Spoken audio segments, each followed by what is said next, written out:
Monsieur Louis.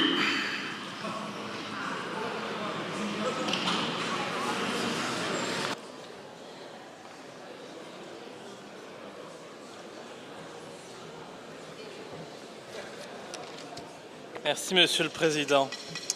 Au lendemain de l'annonce par le roi Albert II de sa volonté d'abdiquer et de céder le trône de Belgique à son fils, la bienséance m'impose de remercier le souverain pour le travail qu'il a accompli et les services qu'il a rendus au pays tout au cours de sa vie. Je ne peux néanmoins oublier que le règne d'Albert II fut marqué par le détricotage de notre pays et la montée du séparatisme.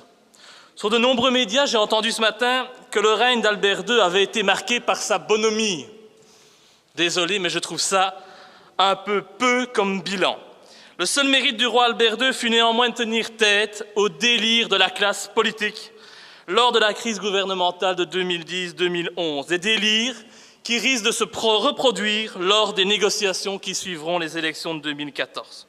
Je tiens dès lors à souhaiter au futur roi Philippe de Belgique tous mes vœux de réussite, en espérant qu'il pourra maintenir intacte l'unité et la cohésion nationale. Sa tâche sera rude, il lui faudra beaucoup de courage, et il ne pourra le faire qu'en gommant les accents trop francophones de la famille royale qui se doit avant tout d'être la famille royale de tous les Belges. Permettez-moi aussi de déplorer le fait que nous n'ayons pas profité de cette abdication pour régler deux questions qui agitent l'actualité depuis de très nombreuses années.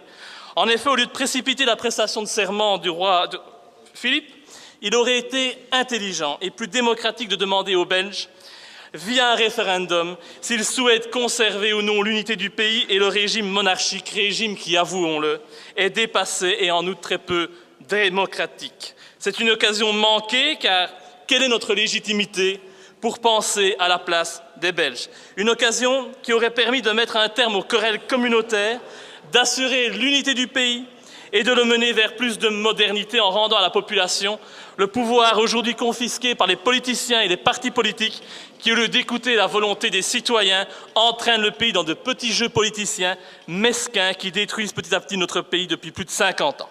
Bref, en ce jour, je souhaite surtout inviter les citoyens belges à forcer un changement de système, un changement de régime à l'occasion de cette prestation de serment et de cette passation de pouvoir. Deux mots, vive le peuple belge et vive la Belgique. Meneer De Decker.